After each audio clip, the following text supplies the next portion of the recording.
జాతీయవాద జర్నలిజానికి అసలైన వేదిక నేషనలిస్ట్ హబ్ ని సబ్స్క్రైబ్ చేసుకోండి. నోటిఫికేషన్స్ కోసం బెల్ ఐకాన్ పై క్లిక్ చేయండి. సార్, మీరు 60s నుంచి 90s వరకు, అంటే లిబరలైజేషన్ జరిగేంత వరకు కూడా, ఎకనామిక్ లిబరలైజేషన్ జరిగేంత ముందు వరకు ఒక 20 years ఆఫ్ పీరియడ్ చాలా టఫెస్ట్ పీరియడ్ మన మొత్తం ఆర్థిక రంగానికి సంబంధించి అని చెప్తూ ఉంటారు. ఆ టైం అంతా కూడా అంటే మనం బంగారాన్ని తాకట్టు పెట్టుకున్న పరిస్థితి. వరల్డ్ బ్యాంక్ ఏది నిర్దేశిస్తే అది చేసిన రోజులు ఉన్నాయి. ఒకసారి ఆ 20 years పీరియడ్ మీరు ఏమైనా గుర్తు చేసుకొని చెప్పగలుగుతారా? అంటే ఆ రోజు పరిస్థితి అంత దారుణంగా ఉందా? అంత దారుణంగా ఉందంటే నేను చెప్తాను. టెలికమ్యూనికేషన్ మీరు ఏదైనా ప్లానింగ్ చేస్తుంటే నేను ప్లానింగ్ ఉన్నాను, అసిస్టెంట్ చీఫ్ ఇంజనీర్గా ఉన్నాను, డిప్యూటీ డైరెక్టర్ జనరల్గా ఉన్నాను, జనరల్ మేనేజర్గా ఉన్నాను, అన్ని చూసాను అనమాట అండి. ఓకే, సిఎండీగా కూడా ఉన్నాను అనమాట అండి. మేము 90s, 50s, 60s మా యొక్క ఉద్దేశం ఏమిటంటే ఎంప్లాయ్మెంట్ క్రియేట్ చేయాలి కాబట్టి ఆటోమేటిక్ టెలిఫోన్ ఎక్స్చేంజ్ ఉండటానికి వీల్లేదు, ఆపరేటర్లు ఓకే రిక్రూట్ చేయాలి అంటే ఒక ప్లాన్ తయారు చేస్తుంటే second 5 year plan, third 5 year plan, ఇందులో ఎన్ని జాబ్స్ వస్తాయి, ఆటోమేటిక్ చేస్తే జాబ్స్ రావు. అందుకని మాన్యువల్ ఎక్స్చేంజ్ గానే ఉండాలి, మాన్యువల్ ఎక్స్చేంజ్ గానే ఉండాలి. అంటే ప్రతి 20 టెలిఫోన్లకి ఒక ఎంప్లాయీ ఉండేవాడు అప్పుడు. ఓకే, ప్రతి 20 టెలిఫోన్లకి ఒక ఎంప్లాయీ ఉండేవాడు అనమాట అండి. ఇప్పుడు 5,000 టెలిఫోన్లకి ఒక ఎంప్లాయీ కూడా లేడు అనమాట అండి. అక్కడ ప్రైవేట్ కంపెనీ అవసరం లేదు కదా, అవసరం లేదు. వాళ్ళు బిజినెస్ మ్యాచ్ చేశారు. అది వరకు కమర్షియల్ ఆఫీస్ వాడి దగ్గర వెళ్ళి అడుక్కునే వాళ్ళం అనమాట అండి. ఇప్పుడు ఎవరి షాప్ ఇదే కమర్షియల్ ఆఫీస్, ప్రైవేట్ కంపెనీకి అంతేనా? టెలిఫోన్లు అందరూ అమ్ముతున్నారు కదండి. ప్రీపెయిడ్ అని పెట్టారు అంటే నువ్వు సేవ ఇవ్వకముందే డబ్బులు తీసేసుకుంటాడు. అది మనం ఏంటి టెలిఫోన్ బిల్లు తయారు చేయ రాగదు అరియర్స్ అని చెప్పి వాడు ఎమ్మడం పడి టెలిఫోన్ ఇన్స్పెక్టర్, రెవెన్యూ ఇన్స్పెక్టర్లు పెట్టేవాళ్ళం అనమాట అండి. ఈ పని అంతా లేదు. ఇప్పుడు ఇదంతా లేకుండా అది మార్పు వచ్చింది. పివి నరసింహారావు గారు మొదలుపెట్టాడు ఇది. అంతకుముందు ఏం చెప్పారనమాట అండి, ఏదో మాట ఉపయోగించారు, హిందూ రేట్ ఆఫ్ గ్రోత్ అన్నారు. వాడు సోషలిజం పెట్టి అన్నీ కూడా ప్రభుత్వం చేస్తుందని చెప్పేసి ఇన్ఎఫిషియెంట్గా ఉండి, నేను చెప్పాను కదా 25 టెలిఫోన్ ఒక మనిషి అని చెప్పాను కదా, ఈ విధంగా చేయటం వలన పాపులేషన్ అంటే 3.5% పర్ ఇయర్ ఎకనామిక్ గ్రోత్ ఉంటే 2.5% పాపులేషన్ పెరిగితే 1% నీకు ఎక్కువ వచ్చేది. ఇండియాకి నీకు డబుల్ అవుతుంది చెప్పండి.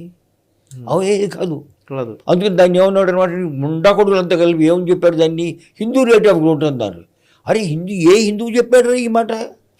ఈ హిందువులు చెప్పింది కాదు, మీరు పెజరేటివ్గా మీరు ఉపయోగిస్తున్నారు. మీరు మామూలు ఈ సోషలిజం అనేటువంటి పర్మిట్ లైసెన్స్ కోటా పెట్టి ఈ క్రీస్తు శకం 76లో ప్రపంచంలో ఉన్న గోల్డ్ అంతా కూడా ఇండియాకి వస్తుందని రోమన్ హిస్టోరియన్ రాశాడు అనమాట. ఓకే, 1976 ఒట్టి 76 సంవత్సరం 76లో అనమాట. 1715 సంవత్సరం వరకు కూడా 25% ప్రపంచం యొక్క సంపద భారతదేశంలో ఉండేది. ఎగుమతి ప్రపంచంలో వాణిజ్యంలో 26% ఉండేది. అదంతా ఎక్కడికి వచ్చింది అనమాట అండి, బ్రిటిష్ వాళ్ళతో తురకాడు వాడు చేత వీడి చేత అన్నీ చివరికి వచ్చింది. మనకి 2%, 3%కి వచ్చేసింది. వీటన్నిటిని దీన్ని నువ్వు సోషలిజం పెట్టి ఎవరో కూడా పని చేయడానికి లేదు, పర్మిట్ చూసుకోవాలి, లైసెన్స్ కావాలి.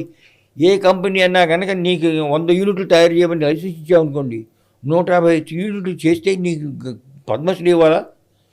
ఇన్స్టేట్ వాడిని జైల్లో పెట్టారు. 10 పర్మిట్ లైసెన్స్ కోటా నువ్వు సోషలిజం పెట్టి ఈ దేశాన్ని, ఈ సింహాన్ని బోన్లో పెట్టి పారేసావు, హిందూ సింహాన్ని బోన్లో పెట్టి పారేసావు. పివి నరసింహారావు వచ్చి ఆ బోన్ తీసి పారేసాడు. అందుకని మళ్ళీ అరే ఎన్ని ఫారిన్ కంపెనీస్ మనం ఎక్వైర్ చేస్తున్నామండి. ఇంగ్లాండ్లో ఉన్న స్టీల్ కంపెనీలన్నీ మనం టాటా వాడు కొన్ని చేస్తే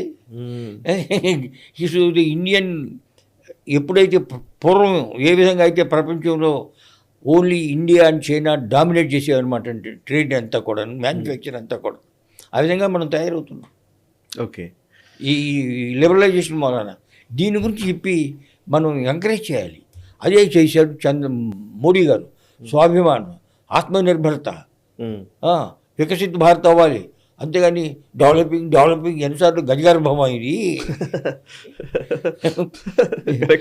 ఇంగ్లాండ్లో ఒక స్పీచ్ ఇస్తూ అనమాట అండి, ఐ కన్సీవ్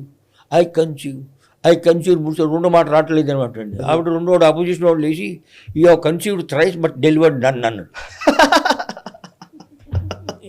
3 సార్లు కడుపు వచ్చింది, నీకు ఒక్క పిల్లడు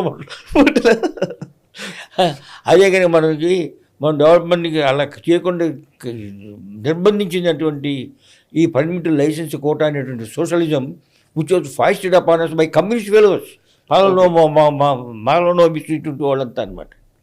సో ఎక్స్టర్నల్ అఫైర్స్, ఒకసారి ఫారిన్ అఫైర్స్ విషయంలో కూడా యుఎస్ డిక్టేట్ చేసేది మనకు టర్మ్స్. కొన్ని సందర్భాల్లో సోవియట్ బ్లాక్ మనల్ని పూర్తిగా నడిపించింది. మీకు ఐ మీన్ మిత్రకన్ ఆర్కైవ్స్ వీటిలో కూడా స్పష్టంగా కనబడుతుంది. ఇందిరాగాంధీ పీరియడ్లో సోవియట్ యూనియన్ నుంచి మన పేరోల్స్లో వాళ్ళ పేరోల్స్లో ఉన్న వాళ్ళందరూ ఇక్కడ మన వాళ్ళు లేవు. ఒక సత్యం చెప్పనా సార్, ఐఏ గుజరాల్ గారు మనకి అంబాసిడర్గా ఉండేవాడు సోవియట్ యూనియన్లో. ఐకే గుజరాల్ గారు, అవును. ఆయన చంద్రరాజేశ్వరరావు గారు రింగ్ చేసేవారు టెలిఫోన్, రష్యాలో ఎవరు టెలిఫోన్ అన్న కావాలంటే. ఓకే. రష్యన్ గవర్నమెంట్లో ఎవరితో ఉన్న మాట్లాడాలనుకుంటే, నంబర్ తెలియాలనుకుంటే చంద్రరాజేశ్వరరావుకి టెలిఫోన్ చేసేవాడు ఇండియన్ అంబాసిడర్ ఐకే గుజరాల్ అనమాట అండి. ఓకే, ఈ దగ్గర కాంటాక్ట్ లెక్క మన దగ్గర అంటే మన నడిపించిన వాళ్ళు ఎవరంటే సోవియట్ యూనియన్ వాడు. సోవియట్ యూనియన్ వాడు, అవును. ఆయన అంబాసిడర్ ఆయనకు తెలియదు కానీ party man knows that, right? ఎందుకంటే అక్కడ టెలిఫోన్ డైరెక్టరీ పబ్లిష్ చేయరు. ఓకే. కమ్యూనిస్టులు రాజ్యం ఉన్నంత వరకు వాడు పబ్లిష్ చేసేవాడు కాదు. ఓహో. వేరే విషయం ఏంటంటే, ఇప్పుడు ఎందుకు గొప్ప భారతదేశం why is it coming into its own అంటే, and at the same time what is pulling it down అంటే, it is becoming a great power because we are now recalling our great past. We were a prosperous nation. We were a scientific nation. We were an industrial nation. దానికి కొంతకాలం మబ్బు పట్టింది. దాన్ని ఎంత బయటికి రావాలంటే, గతమెంతో గనకెట్టి గలవోడా చెయ్యెత్తి చెయ్యగొట్టు తెలుగోడా అని పాడానే.